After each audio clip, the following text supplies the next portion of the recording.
Bem-vindos ao primeiríssimo número 00001 Arruma na Pós podcast. Eu sou o Davi Balista e nós três aqui estamos reunidos em lugares diferentes, como vocês podem ver. Inclusive, esse é o tema deste episódio, para falar de audiovisual, para falar de pós-produção. E como o Gil estava me contando agora há pouco aqui, ele e eu também, né, e a Agatha, todo mundo. Nós esperamos que esse podcast também não seja arrumado na pós, porque já basta os nossos clientes falarem isso quase toda vez pra gente, ou o diretor, né, também. A gente não se preocupa não, a gente arruma na pós. Esse é o nome do podcast. Eu espero que vocês gostem, comentem e falem aí quais são suas expectativas, assuntos, enfim, nos ajudem a melhorar esse podcast aqui, que a gente faz com muito carinho, muito amor. E, bom, vamos começar com os outros hosts aqui desse podcast, contando a história deles, quem eles são, o que eles gostam de fazer. Bom, vamos começar com a Agatha, então. Vamos lá, eu sou a Agatha Reis, eu trabalho já com audiovisual tem alguns anos. Acho que eu comecei a estudar isso em 2008. Há pouquinho tempo, né? Pouquinho tempo. Pouco mais aí de 10 anos.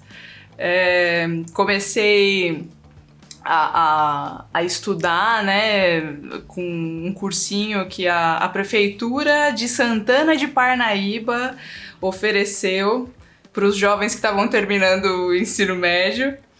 Caraca. E foi uma super oportunidade pra mim, assim, que ainda não tinha tanta certeza do que eu queria fazer da vida e tal. E aí eu comecei lá na minha adolescência, 17 anos, comecei a estudar audiovisual. E assim, né, entrei em televisão e nunca mais saí desse negócio. Câmera, computador, edição, aí depois você vai aprender a gravar no set de filmagem mesmo. Aqui no Brasil, no caso, a gente vai aprender a fazer muita gambiarra, né? Então a gente vira mestre de gambiarra. É isso, o audiovisual é saber fazer muitas gambiarras para deixar o vídeo bonito. Exatamente. Inclusive... Mas eu sou majoritariamente editora de vídeo, né? Trabalho hoje, eu e o Gil somos casados, a gente tem a nossa produtora aqui no Brasil, a Cafofo Filmes, e eu fico mais na parte de edição, né? Motion design, a parte mais, não sei, talvez... Você fica arrumando na pós o que eu... As coisas que o Gil faz. As cagadas que eu faço no set. Sim, brincadeira. Sim, tô errando menos. É verdade, você tá indo muito bem, viu? Tô melhorando. Tá, você tá indo muito bem. É uma delícia editar as imagens dele, porque o Gil é um puta fotógrafo, eu sou a maior fã de carteirinha e adoro pegar as imagens, adoro essa coleção de lentes vintages maravilhosas que a gente tem aqui, que dão um look super legal. Enfim, bem resumidamente, né, como que eu cheguei e vim parar até aqui. Excelente. Agora, Gil, sua vez. Vamos lá. Minha vez. Bom, eu tô nessa desde 2011. 2011 eu comecei a gravar vídeo porque eu tinha uma banda e essa banda ia gravar um disco e precisava fazer o making off, né? Aquele famigerado making off da gravação do disco. Tinha um amigo que era videomaker, que tinha uma camerinha a mini DV, que filmava em fita. E aí ele ia gravar, mas aí não tinha tempo, uma correria. Eu falei, cara, eu vou começar a fazer esse negócio aí, dá essa câmera emprestada aí. E aí entrei e fui embora. Comecei a gravar, fui aprendendo a editar com ele. E aí, cara, depois que eu comecei a gravar os lances da minha banda, comecei a pegar gosto, né? Fui gravando, editando, eu comecei a editar no Sony Vegas, foi aquela doideira ali. Fui aprendendo autodidata e esse meu amigo também era videomaker, ele foi me ensinando tudo, né? Cara, tudo que eu tinha, me ajuda aí e tal. Cada vez mais pegando gosto, comecei a fotografar estilo também, né? Fui trabalhar em estúdio de fotografia... Fiz curso de edição no Senac, foi uma montoeira de coisa acontecendo. Aí comecei a fazer videoclipe da minha banda, da banda dos amigos. E aí foi embora. Aí tô nessa. Comecei a fazer as minhas paradas, trabalhei em produtora, né? E aí conheci essa maravilha aqui. Aí a gente se encontrou em 2019. A gente se conheceu num podcast de audiovisual, né? Olha só. Foi um encontro que o Sala de Edição... É o arco. Fechando o arco aqui. Agora tem um podcast. Exatamente isso, cara. E, enfim, né? A gente foi nesse encontro presencial que o podcast Sala de Edição fez. Juntou o maior número de editores por metro quadrado em São Paulo. Ô, louco. Porque tinha muito editor, cara. Sei lá, tinha mais de 100 juntos, tudo no mesmo lugar, e todo mundo querendo falar e tal. E foi lá que eu conheci o Gil. A gente almoçou todo mundo junto lá, a gente começou a conversar lá, a gente ficou amigo. E aí, depois de uns meses, a gente se juntou, né? Eu só queria fazer network pra trabalhar. E aí arrumei uma esposa que me dá trabalho, no melhor sentido da palavra, né? Ele só queria trabalho e eu dei isso pra ele. Que da hora, meu. Pô, a minha história, né, falando de mim agora, lembra até um pouco do Gil, ele falou de banda, tudo, eu também tinha bandas, essas coisas, né? Então, eu comecei, na verdade, na faculdade fazendo... Tinha que fazer um trailer para um filme fictício, né, que a gente tava criando. E aí foi a primeira vez que eu quis editar um vídeo, né? Antes disso eu fazia coisinhas de banda, de imitação que eu fazia no Movie Maker mesmo, aquela coisa. E aí o primeiro software mesmo foi o Vegas também, fazendo esse trailer na faculdade, 2012 ali. E aí eu gostei muito do vídeo ali, né? Foi a primeira vez que realmente eu tive contato com a parte, não profissional, mas... de pistas, né? Entender como é que funciona os cortes e tudo. Foi lá que o bichinho te picou. Exatamente. E lá também conheci minha esposa e tudo. Bom, e a partir daí eu fui aprendendo mais, gostei muito de audiovisual. Aí comecei a trabalhar com marketing depois, design gráfico, saí um pouquinho do vídeo, mas sempre gostando muito. E aí criei um canal no YouTube pra voltar a mexer muito com vídeo, assim, porque eu gostei muito. E aí nesse canal do YouTube me gerou ali coisas, trabalhinhos aqui e ali, coisas pequenas, nada muito grande, mas eu aprendi muito, né? Tanto é que eu aprendi tanto, assim, mexendo com o YouTube, que quando eu cheguei no Canadá, que eu falei, bom, minha profissão agora vai ser videomaker mesmo, eu não quero fazer outra coisa, foi muito mais fácil arrumar trabalho aqui e tudo, porque eu já tinha esse portfólio do YouTube, e o primeiro vídeo que eu peguei eu já sabia o que fazer, porque eu já tinha me acostumado, né, com essa edição rápida de internet e tal. Então a minha história foi assim, ela começou ali com música, eu tinha bandas também, eu filmava a gente tocando... Nada muito elaborado, era meio que só 2, 3 câmeras ali pra ter o que colocar depois. E ela veio desenvolver mesmo aqui no Canadá, né? No Brasil era mais coisa pra internet, YouTube, amigos, aqui e ali, assim. E aqui no Canadá comecei a trabalhar mesmo com vídeo profissional e tudo. Então, você entrou no mercado aí, né? Então, de vez mesmo foi aqui. De no fato. Brasil era marketing, design gráfico, então, assim... Não é exatamente vídeo, né? Era só design gráfico de uma empresa grande lá e tal, que eu aprendi muito, mas tinha a galera do vídeo junto ali, então assim, eu sempre tava ali, né? Pegando um cafezinho lá e conversando com os caras lá. Como é que você fez isso aqui no After? Como é que funciona esse negócio aqui? Pra pegar. Mas é engraçado isso, né? Como eu não conseguia entrar nessa área no Brasil. Eu achava muito difícil entrar nessa área, porque eu não tinha nenhum contato, né? E aqui, começando do zero, foi muito mais fácil. É curioso isso, né? Tem gente que acha o contrário, né? Que acha mais fácil aí, vem pra cá e acha difícil. Mas é isso aí. E aí tô nessa aí, no Canadá há quase 5 anos, né? E esse tempo aí no Brasil que eu tava aprendendo bastante também. Bacana. A gente parece até no lance do software, porque você começou no Vegas, né? Sim. Mas antes brincou com o Movie Maker. Brinquei com o Movie Maker. Eu também. Também, né? Nossa, vocês estão falando isso, eu me lembrei que a primeira vez que eu fiz um vídeo mesmo foi num trabalho da escola, no 3º colegial, com o Movie Maker. Vocês falaram do Movie Maker, agora eu lembrei. Foi um vídeo do... Eu usei até aquela música do U2, Sunday Bloody Sunday.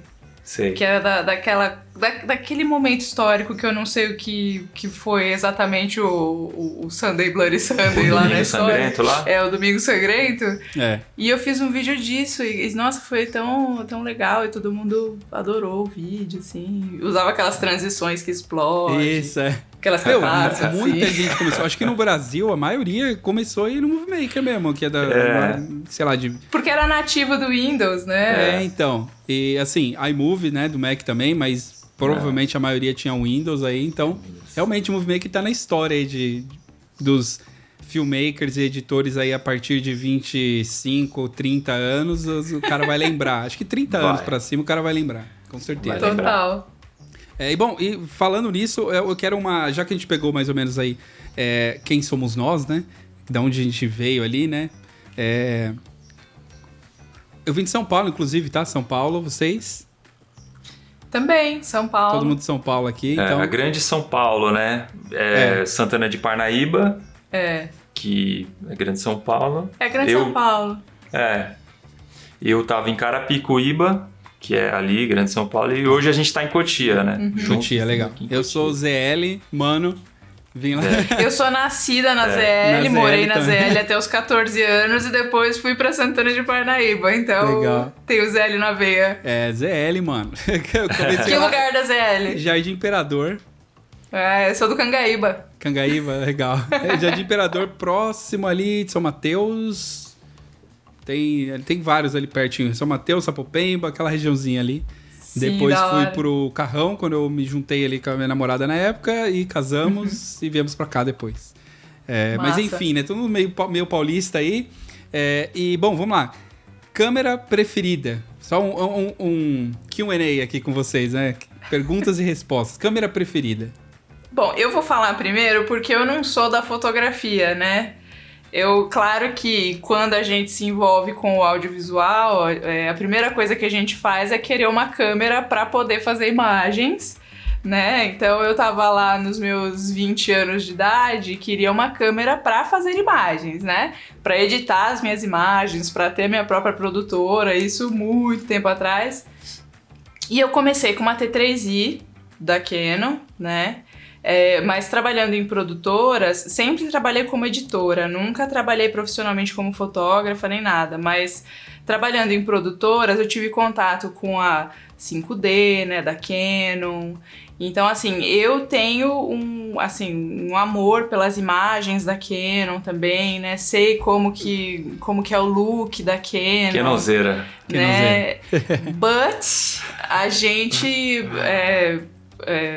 assim, a gente comprou uma Fuji X-T4 no ano retrasado e fiquei apaixonada pela Fuji, né? As imagens da Fuji são incríveis, mas estou falando assim, no olhar de editora que pega as imagens para editar, né? Se for pra falar que a câmera que eu menos gosto de imagem para editar é a Sony. Sério? Caraca.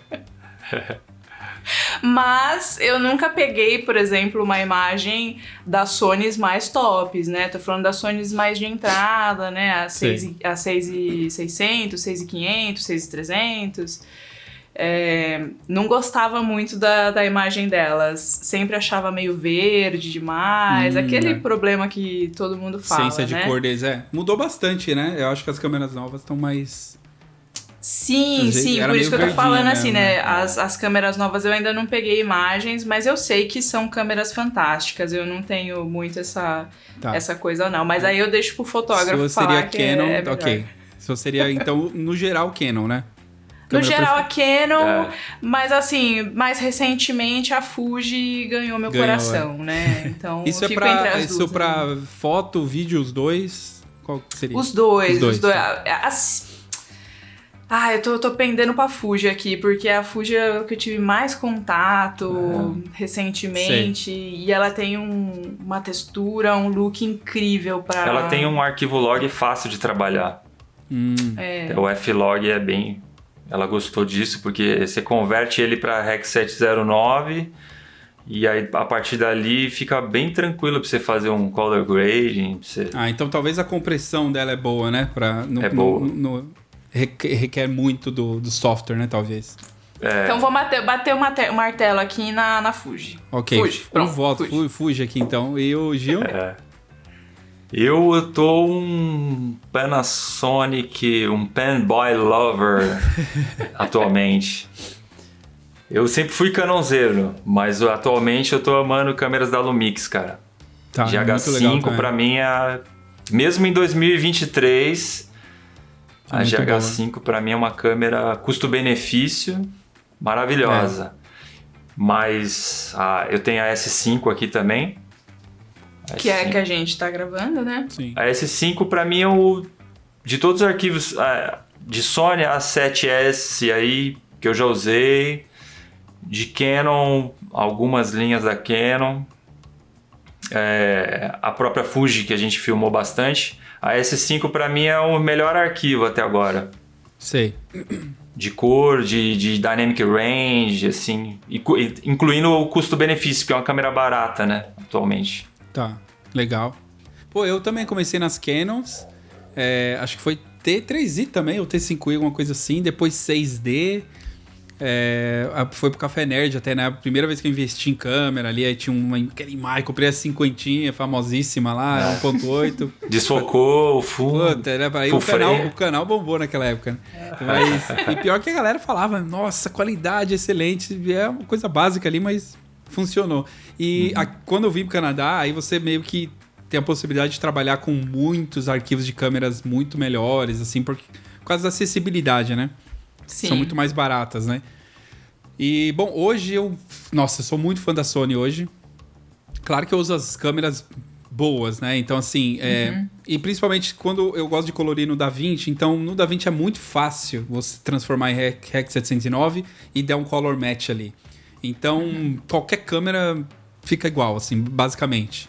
O que vai variar um pouco no meu caso, eu ligo muito para as funcionalidades da câmera, né? O que ela oferece, né? Limite de gravação, se tem, se não tem. Log, por exemplo, S-Log 3, né, na Sony, que 10 bits, né, de cores e tal. Então, assim, eu gosto muito das especificações, mais até do que o look, porque no meu caso, né, que é videographer e editor de vídeo, mais focado em vídeo, eu não ligo tanto para aquele look nativo, aquela coisa, tipo, que vocês falam da Fuji, ou Leica, né? Muita gente fala da Leica aqui também, que tem aquele grãozinho, não sei o quê. E porque você taca no DaVinci, você consegue transformar e ainda aplicar alguma coisa como um Kodak ali, 28-35, sei lá, uma coisa de filme ali. E todas ficam muito parecidas, né? Eu gosto quando é filmado em ProRes. Quando é filmado em ProRes, é ótimo para editar, porque roda assim, sabe? Você não trava nunca. Mas eu tenho essa hoje em dia. Eu gosto de muitas câmeras. Eu já tive Lumix também, gostava muito do visual e também das funcionalidades da câmera, né?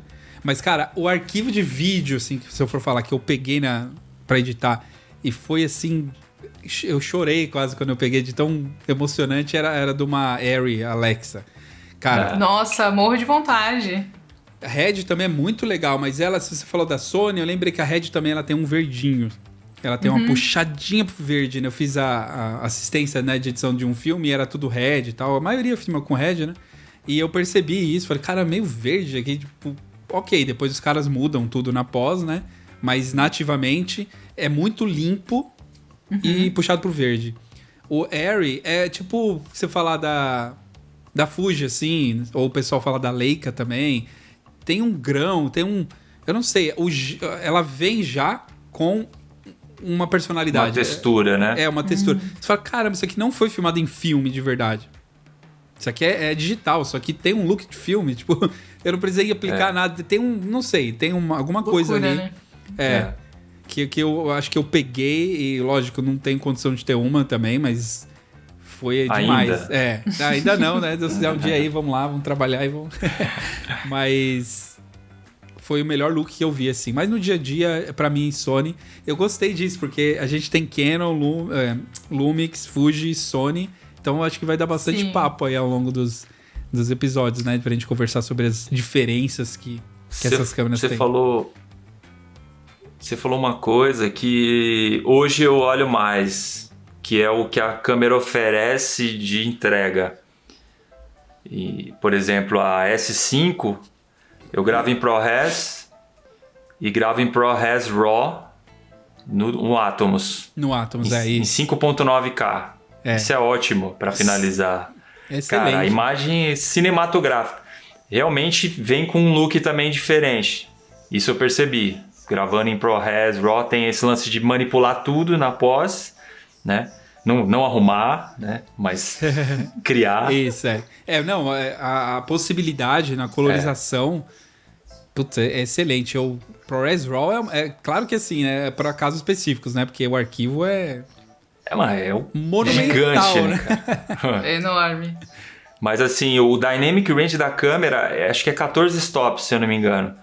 É bizarro o quanto que você consegue recuperar, cara. Nossa, Assim, você puxar a curva e fazer miséria. E eu não sou colorista, né? Eu dou minhas cacetas. Você, se pegar, vou te mandar uns arquivos desses pra você mexer. Oh, que maravilha, hein? Manda aí, sim. Eu acho que a Sony aqui, a FX3, deve estar... Eu não lembro quantos stops ela faz em... bits, quer dizer, quantos bits ela faz no RAW, se é 12, 14 ou 16.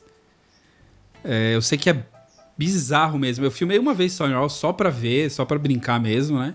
E eu achei bizarro mesmo. Você puxa e ela vai, assim. Cor, pá. Caramba, ela... Assim fica muito fácil consertar na fica pós, fácil né? demais, mas assim, agora, dá trabalho, né, quando também. a gente trabalho. gravava lá com as T3i, se você não acertasse a exposição, meu amigo... Exatamente, Isso é uma você outra não coisa. recuperava nada. Isso é uma outra coisa que é legal a gente conversar também. Quando a gente focar em câmera, em ciência, alguma coisa, mas assim, de até onde vai, né? É igual AI agora, né? Inteligência artificial e tal. Até onde vai o seu trabalho e o trabalho da câmera. Até onde ajuda, até onde ela deixa você meio preguiçoso, tipo carro automático, você não sabe mais nem trocar marcha, essas coisas. É legal, esse é um papo muito bom pra gente falar sobre, talvez um episódio dedicado pra isso, né? E tecnologias, e pra onde as coisas vão, porque eu penso muito nisso.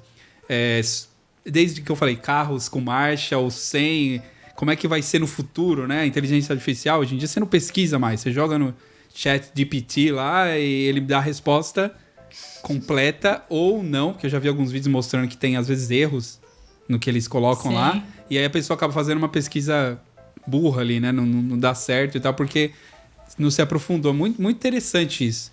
Mas, bom, eu vou tentar passar pro tema, pra gente não se estender demais, porque tá muito boa essa conversa aqui de câmera, de background e tudo. Porque, inclusive, casa um pouco disso, background e tudo, nesse tema que é o mercado, né? O tema de hoje é mercado, Brasil versus fora, que a gente achou que seria um tema legal para começar, né, esse podcast, justamente por a gente ter se conhecido por aí, né, pela internet, acho que foi até pelo YouTube, né, e assim, acabou, o Gil conversou comigo ali, eu segui ele de volta, gostei muito do trabalho deles ali, fomos conversando com o tempo, gostamos de café, gostamos de algumas coisas parecidas também, gostos pessoais, enfim, então eu gostei muito e falei, bom, você vai dar um podcast, a gente pode ter ter uma amizade maior aqui na internet e tudo.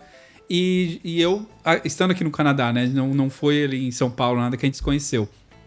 Então, vamos começar essa discussão sobre mercado de trabalho, sobre... mercado, né? Clientes e arruma na pós e tem como fazer mais barato. Uma coisa que é comum no Brasil, que eu sei, que é... edita aí pra mim que eu te divulgo no meu Instagram, em troca de divulgação. Como vocês avaliam, vocês dois aí, o mercado brasileiro?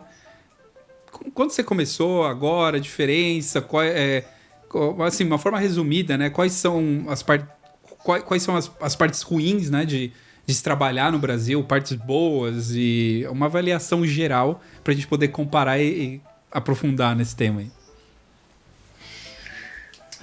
Cara, assim, eu às vezes começo a olhar, assim, da onde que eu vim e como que foi o começo, né? Eu acho que não tem como a gente falar de como tá o mercado hoje sem avaliar como tava o nosso país quando a gente começou, né? Eu tô falando aí de 2008, eu com 20 anos de idade... consegui trabalhar, juntar dinheiro e comprar um MacBook. Com 20 anos de idade, sendo estagiária na Rede TV. Hoje, quem tá trabalhando de estagiário numa emissora de TV e tal, cara, vai penar pra conseguir comprar um MacBook. Agora tem os M1 aí que estão vindo mais barato, né? A 10 mil reais. E eu tinha até pouco tempo atrás a nota fiscal do meu primeiro MacBook Pro que eu comprei na Fast Shop, que não é o lugar mais barato para se comprar Sim. alguma coisa, e paguei R$3.100 nele. Caramba! Nossa. Isso em 2011, né? Então, acho assim, né? Não posso falar de como tá hoje a nossa vida sem falar o caminho que a gente percorreu para chegar até aqui. Eu não sei como que tá hoje para uma pessoa começar no audiovisual aqui no Brasil. Porque a gente está falando de computadores de R$10.000, câmeras também mais ou menos nessa faixa de preço. Assim, hoje a gente tem uma vida estabilizada, mais ou menos, né? Porque não dá para se falar tanto de estabilidade no modelo econômico que a gente está vivendo. Mas, assim, a gente conseguiu conquistar bastante coisa hoje. Então, às vezes a gente olha para trás e fala, cara, quando eu comecei era mais fácil de começar, né? Não sei hoje como que tá pra galera que tá começando. Acho que os esforços mudaram, né? Caramba, interessante. Tem a questão de saturação também do mercado, né? Eu acho que hoje em dia é muito mais fácil você ser editor de vídeo, por exemplo. E o fator econômico, como você falou, né? Tá muito mais caro as coisas hoje em dia, né? Então, se você pega...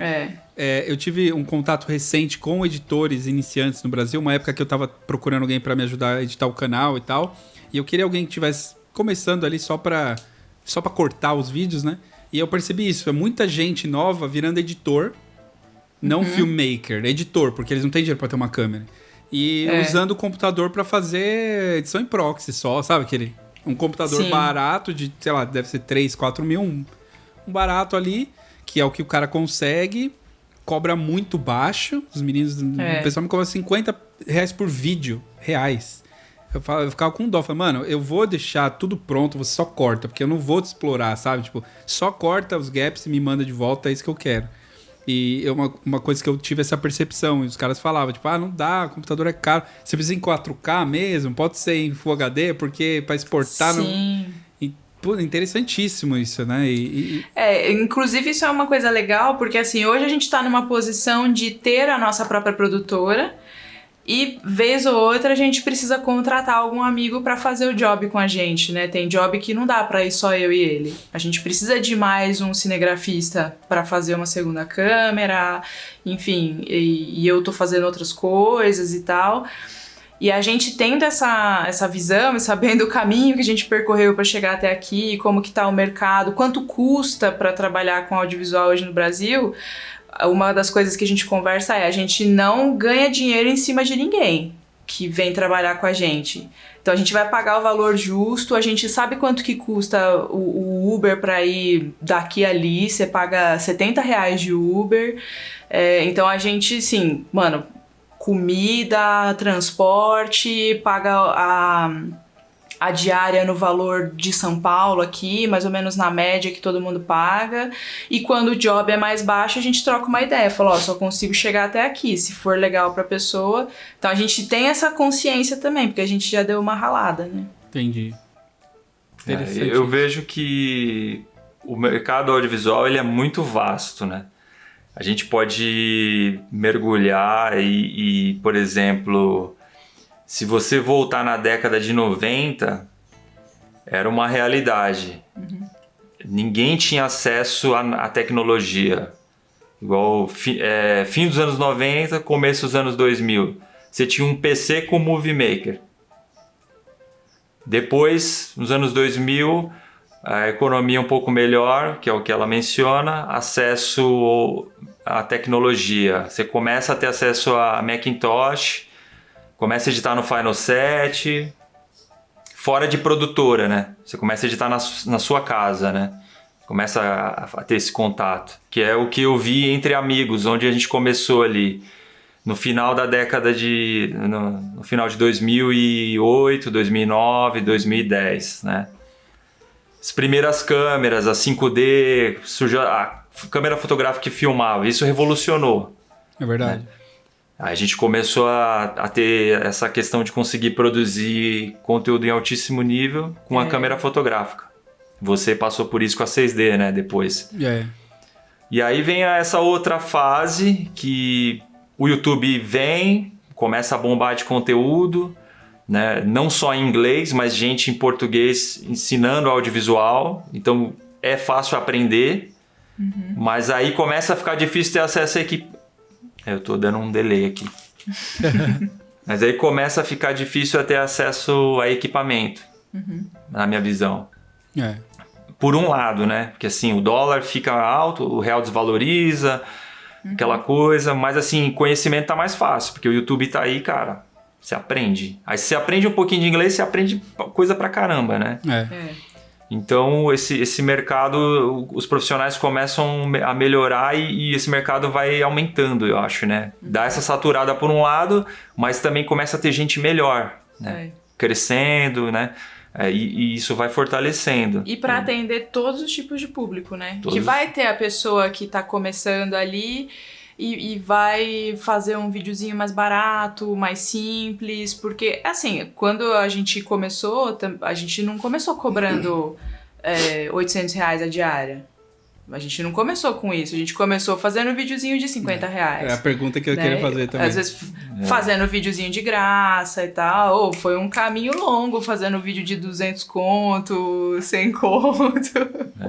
E tem a questão também do mercado, que assim, esse mercado aumenta, as empresas que produzem, né, equipamento, tecnologia, começa a surgir uma concorrência e isso também ajudou um pouco, porque hoje você pode comprar microfones de entrada, você tem alguns softwares, né, em softwares de graça, o DaVinci, por exemplo, você baixa e ele começa a editar, coisa que não tinha, né, antes. Então, essa concorrência também melhorou um pouco para quem está começando, eu acho. Tem o lado ruim da economia, que é o que você menciona, que tipo, é muito caro hoje, você vai começar no audiovisual. Cara, você pega alguém que estava na periferia, igual você estava na ZL, eu estava lá na Zona Oeste de Carapicuíba, ia começar hoje ganhando um salário de estagiário, uma produtora, ou começar freela sozinho, vai ser bem difícil. Meu pai não pôde pagar nada pra mim, eu tive que fazer faculdade no ProUni, todo esse corre, assim, a gente não teve, claro, né, a gente sempre teve a ajuda dos nossos pais para emprestar um cartão de crédito que tinha limite para poder parcelar. Mas não, assim, não era aquela coisa, olha filha, eu comprei uma câmera para você trabalhar, não era essa a realidade, né? Mas a pergunta de mercado, a gente foi no passado e voltou, era isso? Não sei. Não, mas é isso aí. Porque acho que uma visão geral, né? De como é, de como é, pra gente poder comparar, né? Hoje, falando agora, só pra finalizar um pouco essa parte do que eu penso, hoje tá bom de trabalhar, cara. Se você já tem uma câmera que filma ali mais ou menos um 4K, ou não precisa ser 4K às vezes também, porque às vezes a maior parte do tempo filma em 4K para entregar em 1080. Mas se você tem uma camerinha, uma luz, né, simples, que você comprou ali na China, no AliExpress, um microfone, e você sabe se vender, consegue fazer uns contatos, que hoje tem a rede social que é muito fácil, cara. Você entrar no Instagram e seguir a galera, mandar mensagem, pedir para ir pro set, participar. Você consegue entrar, cara. Sim, não vai ser fácil, né? Não é fácil, mas existem possibilidades, né? Você consegue fazer, trabalhar, faz um trampo aqui, faz outro ali, vai crescendo devagarinho. Hoje eu vejo que tem essa possibilidade. Como vocês diriam... Inclusive a gente... Então, como que vocês diriam que hoje é de 0 a 10 a facilidade para um cara que nunca fez nada, ele vai aprender e para ele começar, entrar no mercado até ganhar um salário mínimo? Qual é a facilidade dele conseguir isso e em quanto tempo? Quando ele começa a estudar isso. Como vocês veem isso? Cara, é difícil avaliar, porque isso eu acho que é muito individual, depende de cada um. Mas se for para fazer um chute, eu acho que de 0 a 10, eu acho que hoje é 8, assim, de facilidade. Legal. Eu acho que é muito mais fácil. O cara se dedicar mesmo, falar, eu vou aprender, eles têm uma certa condição ali de ter algum equipamento, ele consegue ali em menos de um ano, vamos dizer assim, né? Ah, consegue. Eu ia chutar uns 6 meses. Legal. Porque hoje dá pra produzir muita coisa só no celular, né? Você tem um CapCut ali pra você fazer uma edição. A própria câmera, né? Pode ser o celular. Câmera. A própria câmera, o CapCut ali na versão gratuita já tem bastante coisa, que é o que você usa, né? O CapCut é uma ferramenta que dá para trabalhar com ela.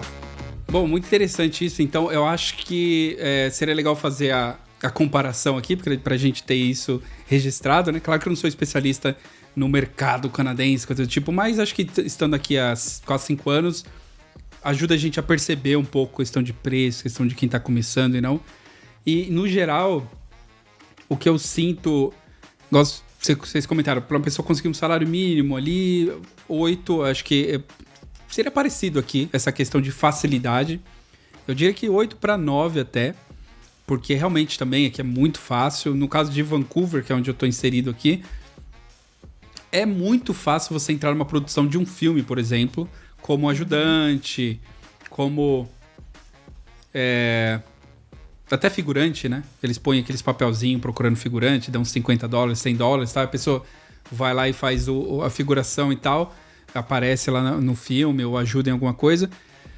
Inclusive, onde eu morava antes, tinha direto ali. Eles gravavam aquele The Man in the High Castle, da Amazon Prime lá, né? Gravavam lá na rua de baixo, ali gravaram Sabrina lá perto, gravaram Riverdale lá na rua lá de cima, Supergirl também. Então, assim, tipo, no bairro que eu morava ali, que era New West, né? Um monte de série. Então, assim, a facilidade de se inserir de alguma forma seria 10, assim, você vai. E o acesso, né? É uma coisa que eu percebi muito rápido aqui. Você tem acesso à câmera, a computador, muito fácil. Salário mínimo, você considerar que é $2.000 aqui, a pessoa compra um Mac Air, que já... com o M1 de agora, né? Já é bom para editar e tal, e a pessoa gasta $1.000, né? 1.200. Então, assim, metade de um salário mínimo, né? O Mac Mini que lançou agora tá, sei lá, $600, alguma coisa assim. Tá muito baixo, né? Considerando que o salário mínimo é $2.000. Um trabalho meio período que um estudante vai trabalhar na cafeteria ali, ele já vai ganhar $1.000 por mês, 1.200 por mês, né? Meio período, né? 20 horas por semana e tal. Então, assim, essa facilidade eu enxergo aqui. De que se você realmente quiser, você vai lá e aprende o negócio e vai, né? Eu tenho até um amigo brasileiro que ele trabalhava como empregado para uma escola de inglês para fazer vídeos. Aí ele filmava, né, os alunos, fazia aqueles vídeos, né, pra internet e tudo. E aí ele decidiu sair dessa escola, que para ele ganhava bem na época. Eu acho que ele ganhava quase $4.000 por mês, que é um salário bom. E ele trabalhava lá, tal. E aí ele saiu e tava dando tudo errado lá e tal. Ele falou, eu não quero mais ficar aqui, vou abrir minha empresa. Ele saiu, meteu o louco, falou, mano, preciso de dinheiro, né? Vou trabalhar. Foi atrás. Ele falou que em 2 ou 3 meses ele já tava fazendo 5 a 7 mil por mês. Assim, pra vocês verem. Claro que ele tinha uma experiência já, né? Ele tinha portfólio e tudo, é diferente, mas... conseguiu muito rápido recuperar e até ficar melhor, né, na questão de dinheiro e tudo, e a facilidade. Então, assim, realmente eu sinto uma diferença muito grande de acesso, né? De acesso ao programa, ao melhor câmera, melhor computador. Infelizmente, né? Porque eu sinto que brasileiro, no geral, tem uma criatividade maior do que canadense. Aqui eu falo olhando, né? Não tô sendo preconceituoso com canadense, mas no geral mesmo. Quando eu vejo a TV aqui, as propagandas de TV, as coisas, é bem zoado, assim. Então eu falo, bom, eu não sei se é porque eles não sofrem com falta de dinheiro, então eles fazem qualquer coisa porque vende, não precisa convencer a pessoa pra ficar mais bonitinho pra vender, não sei. Mas eu sinto que brasileiro vem pra cá com mais sede, mais fome, mais, sabe... Tipo, eu vou arrebentar. É tipo assim, o brasileiro que aqui é especialista em fazer gambiarra no set e tal, chega aí nada de braçada, né? Sim, eu percebo isso que você falou, porque as pessoas aqui, eles têm esse negócio de work-life balance, né? De trabalhar, de descansar, que eu acho excelente aqui, de você, tipo, mano, vai pra casa, vai dormir, vai descansar e tal. E ao mesmo tempo, eu sinto que o brasileiro, alguém de fora, às vezes vem, mesmo sabendo, pô, você tem que descansar, vai dormir e tal, isso eu aconselho mesmo. Mas o que a gente faz até durante o horário de trabalho, parece que é um pouco a mais, às vezes. Eu sinto que o que pra gente é normal fazer, pra eles é muito. Vocês falam, caramba, você faz muita coisa e tal. E às vezes eu tenho aquela olho e falo, nossa, mas hoje eu me senti meio improdutivo. E os caras estão lá, não, caraca, parabéns, você fez bastante coisa. Hard worker. Aí eles falam, não, mas hoje eu almocei 1h30, 2 horas, sabe, não tive aquele dia produtivo e os caras acham que é bastante, porque eles são acostumados a ter um level mais tranquilo. Até por isso que eles estão precisando de imigrante, para trabalhar, o governo tá investindo muito aqui, acho que é 3 milhões de 2019 a 2025, alguma coisa assim, de imigrantes que eles querem. Então, todo ano é uns 300 mil ou mais, 500 mil, alguma coisa assim. Então, é essa coisa do imigrante mesmo, de vir com vontade, com sede. Então, é isso. A facilidade que é grande e para quem vem do Brasil, eu acho que é mais fácil ainda. Porque a gente já vem com a experiência, com a vontade, com a sede ali de fazer o negócio, né? Sem dúvida. Eu tenho um adendo, porque assim... Quando eu falo que hoje o nível de facilidade seria 8 para entrar no mercado e começar a trabalhar, em 6 meses ter algum resultado, seria comparando nossa realidade hoje com a realidade que a gente já viveu no passado aqui. Né? Se a gente comparar com o Canadá, com o que você está me falando, para a gente seria talvez uns 5, 6 de dificuldade, principalmente pelo acesso ao equipamento. Porque que nem você falou, você trabalha aí numa cafeteria, você vai comprar um MacBook. Exatamente. Né? Com 2 salários, com um salário que é $2.000, um pouco mais do que a metade, você consegue comprar um MacBook, né? Agora aqui, se você tem um salário mínimo para comprar um MacBook, são 10 meses, 1 ano de trabalho. Sem comer, sem fazer nada, né? Só guardando sem pagar dinheiro. aluguel, sem nada. Você vai morrer de fome para comprar um MacBook. Agora, se você vai pelo lado do jeitinho brasileiro, no melhor sentido da palavra, que é o que a Agatha fala da gambiarra, de se virar, que é o que a gente aprende a fazer e se virar, gravando com celular, porque todo mundo quer ter um iPhone. Compra um iPhone parcelado, você tem uma câmera que faz 4K, faz 60 frames, uma imagem boa. Se você edita no CapCut, você consegue arrumar uns clientes e gravar uns video marketing para uma loja de roupa. Reelzinho. Uns Reels. Você faz uma graninha ali e junta. Faz outra enquanto você está no seu trabalho. Então, se tiver a malemolência do brasileiro, você consegue, né? Porque Legal. o mercado está aberto para fazer. Mas se comparar com essa realidade que você está me contando, é muito mais difícil para a gente conseguir ter acesso a equipamentos de ponta, né? Tipo, ter um MacBook, ter uma câmera da Sony que custa quase 30 mil.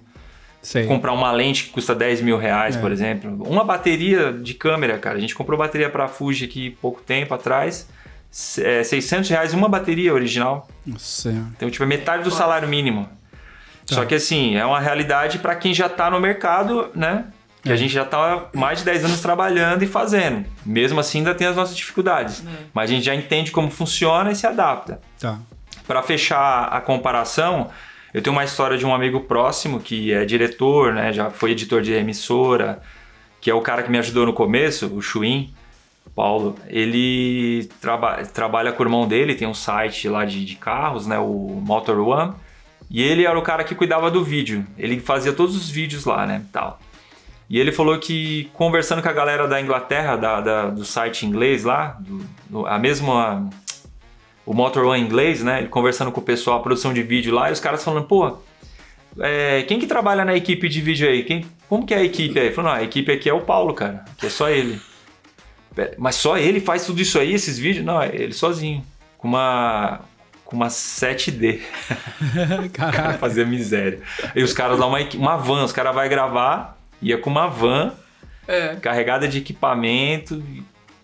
pro várias áudio. Pessoas na equipe. Tipo, os caras tinham uma equipe que aqui só se usa na publicidade. Se usa pra fazer documentário, filme que tem orçamento. Lá os caras tinham pra fazer os vídeos da internet. E aqui ele fazia sozinho. Nossa. O mesmo trampo. Então, você compara, você fala... exatamente. Bom, e isso me leva a uma pergunta aí pra gente meio que fechar esse primeiro episódio de mercado, que é dicas pra quem tá começando o audiovisual, ou quem quer só editar, quem quer só filmar, fazer os dois. Dicas de vocês que já estão na área, né, que já trabalham tanto tempo, pra quem quer começar no Brasil. Vamos lá. Bom, você não precisa ter equipamento se você for trabalhar numa produtora, né? Você não precisa investir em equipamento se você for buscando maneiras de entrar num lugar onde já tem os equipamentos para você trabalhar, né? Isso é uma grande vantagem e vai te ajudar a entender como o audiovisual funciona, ter experiência. É aquilo, cara. Sempre que você vai começar uma vocação ali, pode ser que você vá começar ganhando pouquinho, fazendo uns jobs de graça, né? Então, assim, tem essa coisa de você pode começar a trabalhar numa produtora, né? Eu ir trabalhar com alguém, conhece um amigo que conhece um amigo, pô, deixa eu participar do set aí com você, me ensina, deixa eu fazer uns freela. Então, você pode ir atrás assim. Se você quer começar a fazer suas próprias coisas, o celular hoje já é uma ferramenta que... Isso falando para quem não tem condições de comprar equipamento, né? Falando de pessoas que vieram de onde a gente veio, que tipo, cara, você não tem como investir grana nisso, então tem que começar de algum lugar.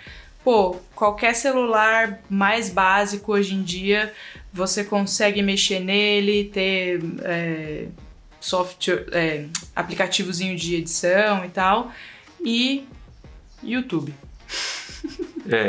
Eu concordo e faço uma colocação que é assim, você vai trabalhar numa produtora, você precisa ter algum portfólio para você mostrar, né?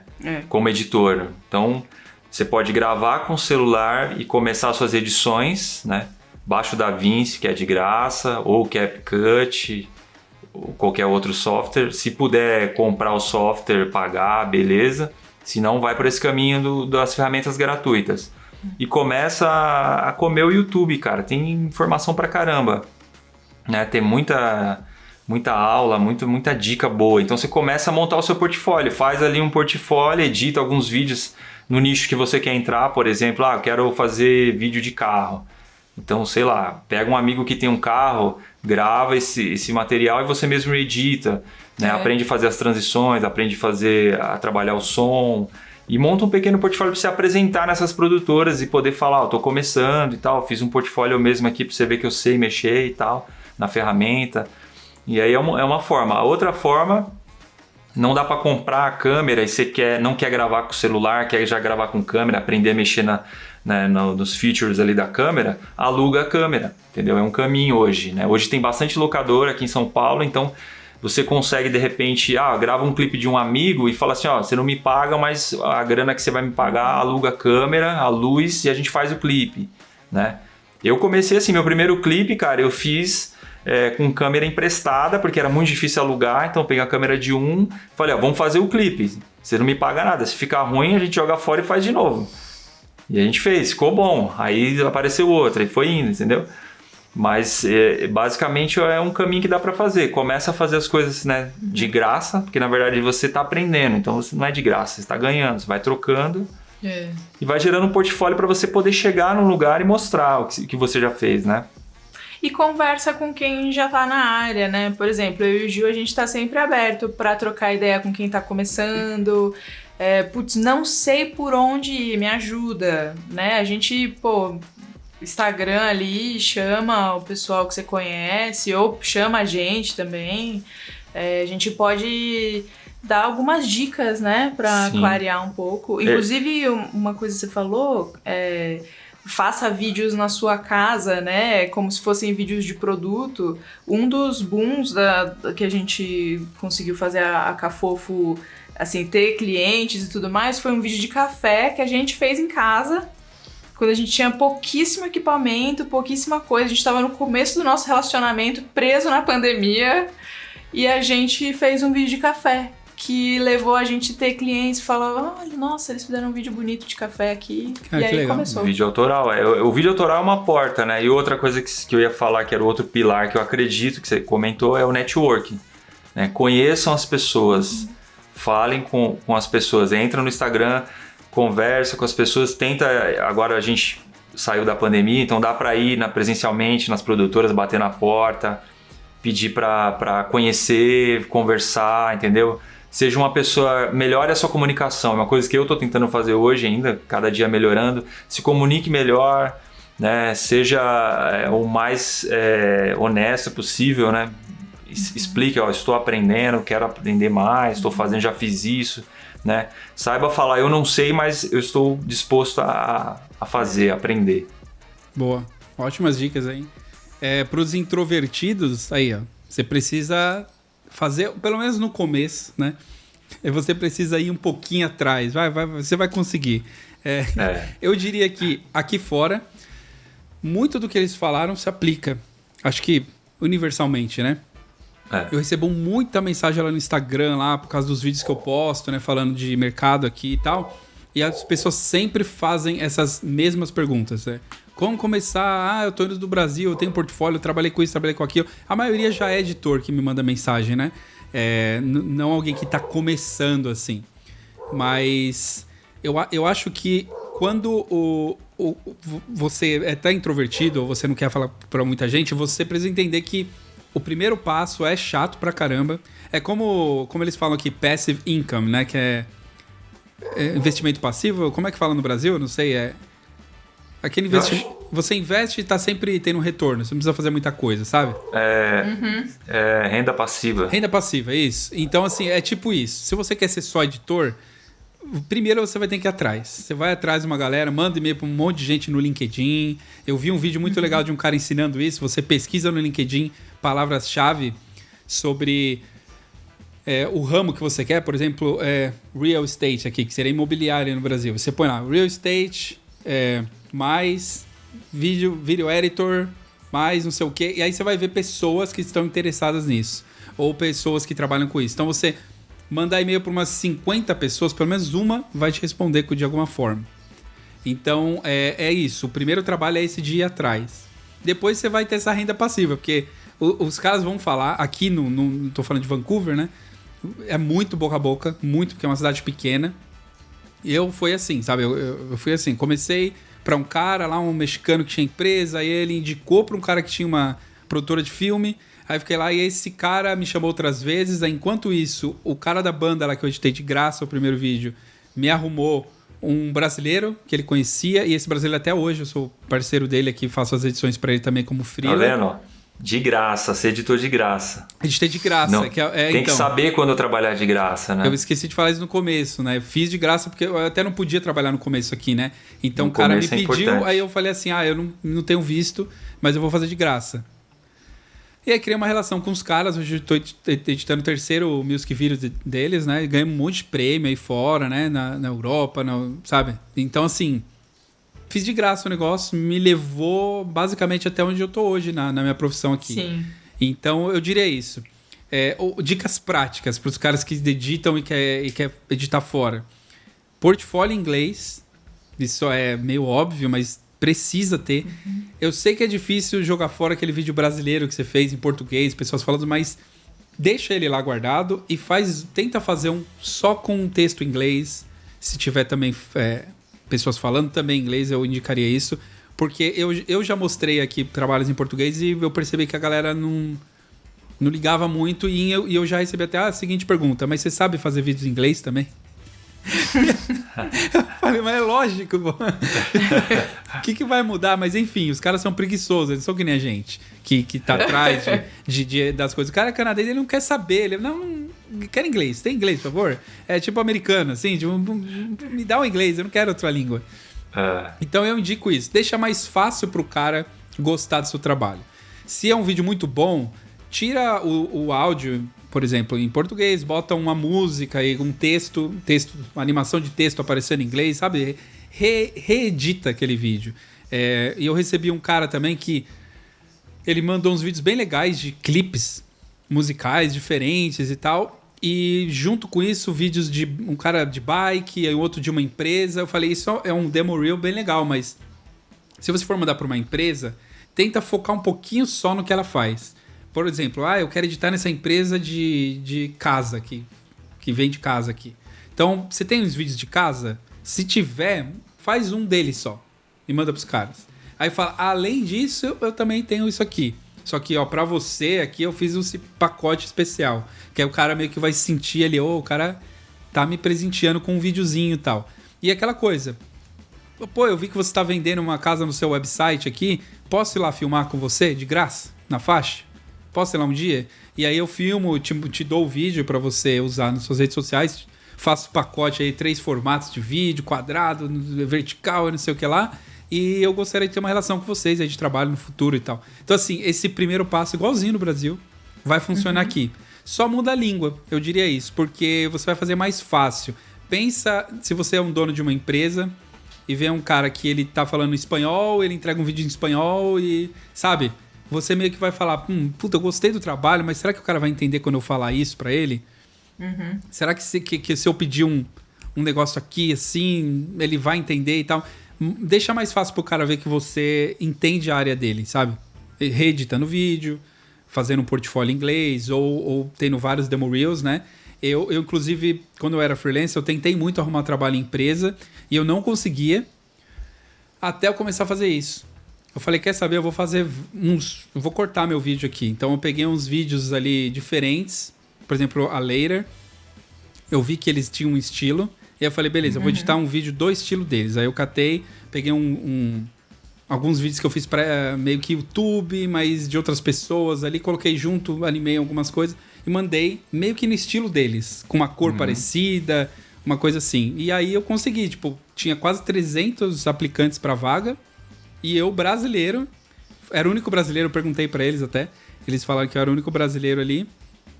Eles estavam quase contratando um outro cara e eu fiz 5 entrevistas lá, né? Eles estavam na 4ª entrevista com esse cara. Nossa. E aí eu mandei o meu. E aí na hora que eles viram, eles, opa, esse cara é bom. Aí eles conversaram comigo, eu fiz a 1ª, 2ª, 3ª, 4ª, 5ª, passei, entrei na empresa, tô lá até hoje.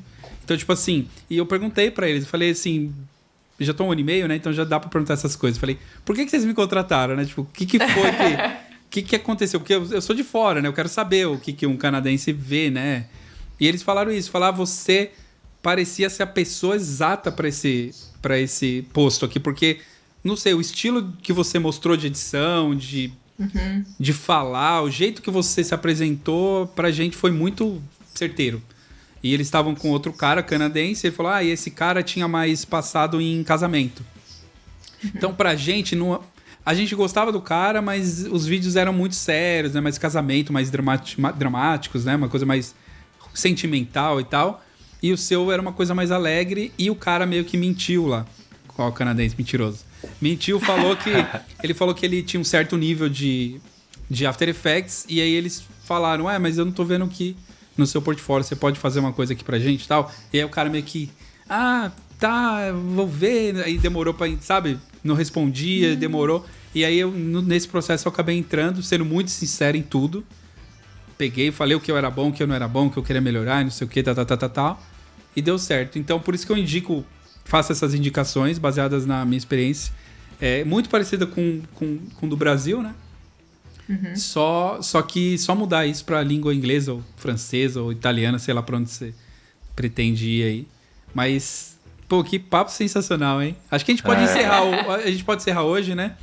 Sim. E, cara, é o primeiro podcast, então se alguém estiver vendo aí e achar que tá uma porcaria, perdoa a gente, né? A gente tá começando aqui, eu não tenho experiência em podcast. Se tiver ruim, é porque não deu pra arrumar na pós. Não deu pra arrumar, a gente não tem tempo, a timeline tá apertada, o cliente não liberou um budget bom pra gente. É isso aí. Mas vamos ficar melhor. Enfim, comentem, né? Mandem sugestões aí, porque a gente tá disposto aí a ajudar, bater papo e bora, né? Vamos gravar, tem muita coisa boa vindo aí, muitos assuntos legais, né? Tem. E aí, pessoal, o que vocês... assunto aqui não vai faltar. Considerações finais aí de vocês. Eu acho que só dizer que eu tô muito feliz de poder falar do audiovisual assim num podcast, né? E principalmente se a gente puder ajudar alguém que tá começando, alguém que não sabe exatamente o que fazer. Enfim, eu sei como o meu início foi importante pra mim e eu sempre volto nesse assunto porque eu tive oportunidades, alguém deu oportunidades pra mim, eu tive amigos que já estavam na área que me ajudaram Então, se eu pudesse ser essa pessoa hoje, eu já vou ficar muito feliz. Boa. Legal.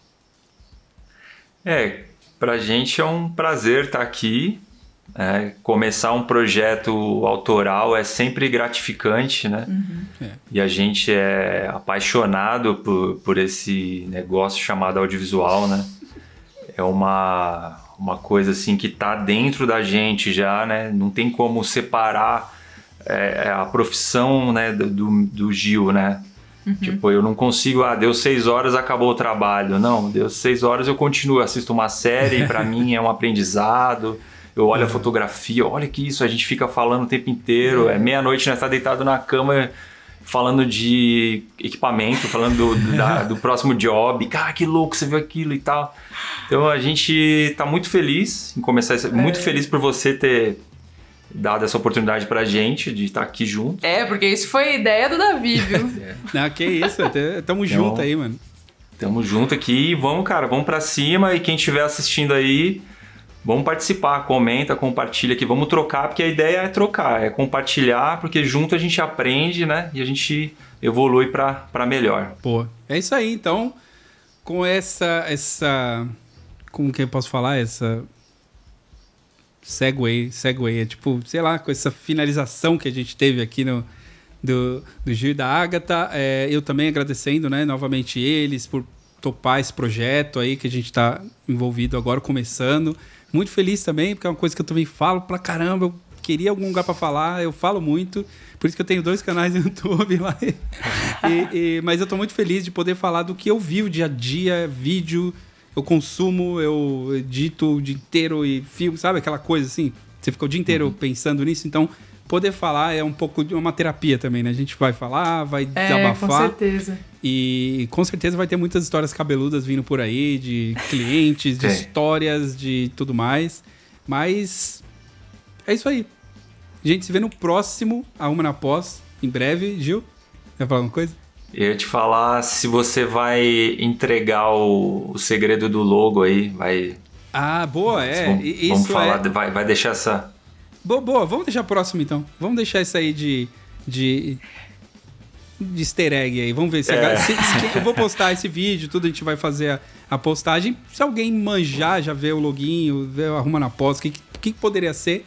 A Agatha vai trazer essa história pra gente no próximo podcast. Arruma na Pós. Então é isso, muito galera. Bom. Valeu, hein? Semana que vem ou daqui a 15 dias a gente tá vendo ainda quando, mas vamos estar de volta. E muito obrigado. Até o próximo Arruma na Pós. Tchau. Valeu. Beijo. Falou. Tchau.